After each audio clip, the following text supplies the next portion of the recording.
KPK geledah rumah Ridwan Kamil, dugaan korupsi Ban BJB mencuat. Pada 10 Maret 2025, Komisi Pemberantasan Korupsi, KPK, menggeledah rumah mantan Gubernur Jawa Barat, Ridwan Kamil, di Bandung. Penggeledahan ini terkait dengan dugaan kasus korupsi dana iklan Ban BJB. Sejumlah penyidik KPK terlihat keluar masuk rumah tersebut, membawa beberapa koper yang diduga berisi dokumen penting. Berdasarkan laporan harta kekayaan penyelenggara negara, LHKPN, yang dilaporkan pada 5 September 2023, Ridwan Kamil memiliki total harta kekayaan sebesar 22,75 miliar rupiah.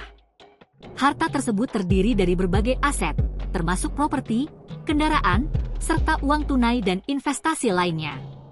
Rincian harta kekayaan Ridwan Kamil sebagai berikut. Tanah dan bangunan senilai 17,8 miliar rupiah, yang tersebar di berbagai daerah, termasuk Bandung dan Jakarta.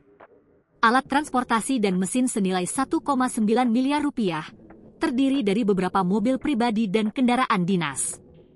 Harta bergerak lainnya senilai 1,1 miliar rupiah. Kas dan setara kas senilai 1,9 miliar rupiah.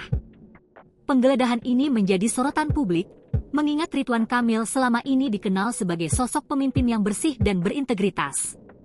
Rumahnya yang terletak di kawasan elit kota Bandung tampak sepi setelah penggeledahan dilakukan. Beberapa petugas keamanan rumah terlihat berjaga, sementara awak media terus berusaha mencari informasi lebih lanjut.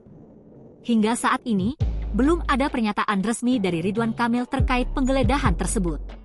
Namun, sejumlah pihak menduga kasus ini berkaitan dengan dugaan penyalahgunaan dana iklan Ban BJB yang terjadi saat dirinya masih menjabat sebagai Gubernur Jawa Barat.